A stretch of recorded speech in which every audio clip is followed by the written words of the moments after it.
Kokybiškos, tvarkingos, gražios ir ilgaamžės grindys ne tik jaukių namų pagrindas, bet ir daugelio svajonė. Kad ji taptų realybę, dangą reikia rinktis itin kruopščiai ir atidžiai, juk netaip dažnai pasiryžtame jas keisti.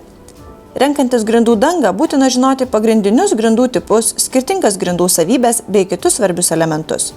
Tad kokias grindis geriausia pasirinkti, kad galutinis rezultatas atitiktų visus jūsų keliamus lūkesčius? Šiai dienai populiariausia grindų danga būtų laminuota grindų danga, kadangi tai yra ekonomiškiausias būdas užsidengti grindis. Galima jį naudoti ir šildomam grindim, ir nešildomam grindim. Šildomų grindų atveju reikia žiūrėti būtent tam tikrą paklotą, kadangi paklotas yra pakankamai svarbu atiduodant temperatūrą nuo šildomų grindų į grindų dangą. Laminuota grindų danga gali būti kelių tipų, tai yra atsparumo klasės, jos gali varijuoti nuo 31, 32, 33, kartais ir 34.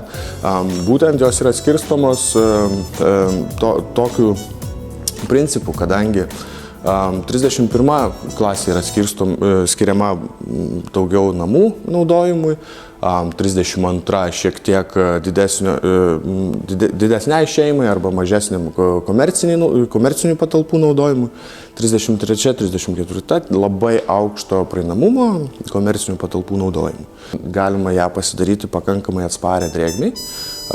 Tiesiog yra paprasti elementarūs hermetikai, bemontuojant jie yra įvedami į spyną ir paviršius tampa pakankamai atsparus drėgmei. Tuo atveju jūs galite dėti šią dangą ir į virtuvę ir galima dėti ir į koridorių. Nebijom tai, kad bus kažkokios tai problemos dėl drėgmės.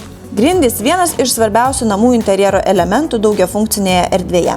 Tai ir socialinis namų centras, ir poilsio erdvė, ir patalpa, kur kviečiame susėsti svečius. Grindys tampa lyg fonas baldams ir kitoms interjero detalėms, suliejantis visas dalis į bendrą visumą.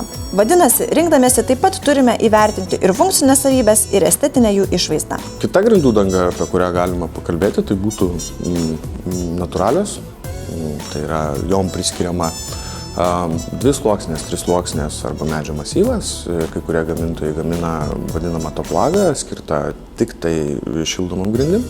Tai yra būtent inžinerinės medienos gamybos principų daroma šita grindų danga. 3 sluoksnių parketlentės atrodo kaip natūralios grindų dangos. Niekad nepasakysim, kad tai yra ne medžio masyvas.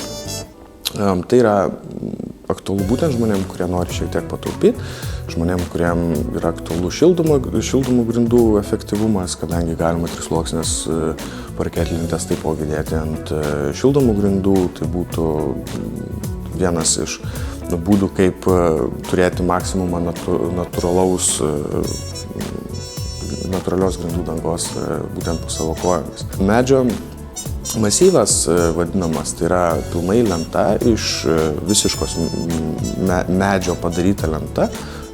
Ja galima tiesiog, jinai yra klojama ne ant šildomų grindų, kadangi medieną uždėjus ant šildomų grindų jūs turite pakankamai didelį izoliuojamą sluoksnį, tai atsiranda problemos dėl grindų vaikščiojimo, dėl tarpelių ir taip toliau, kadangi medis jisai mėgsta trauktis, plėstis priklausomai nuo temperatūros, nuo drėgmės, nuo santykinės oro drėgmės esančioj patalpoje.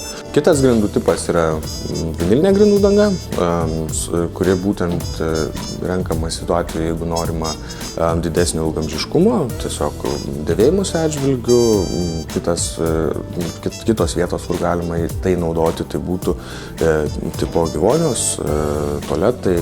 Netgi girdėjau, kad žmonės į dušo kabinas yra pasidarę, susidėję.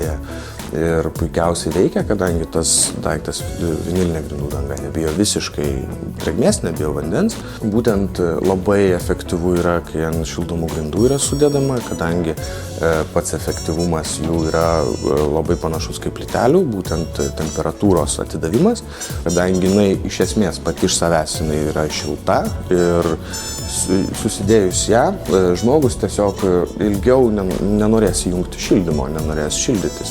Būtent tai yra vienas iš pagrindinių pliusų, tai yra ilgaamžiškumas ir temperatūros atidavimas ir pačios medžiagos šiluma.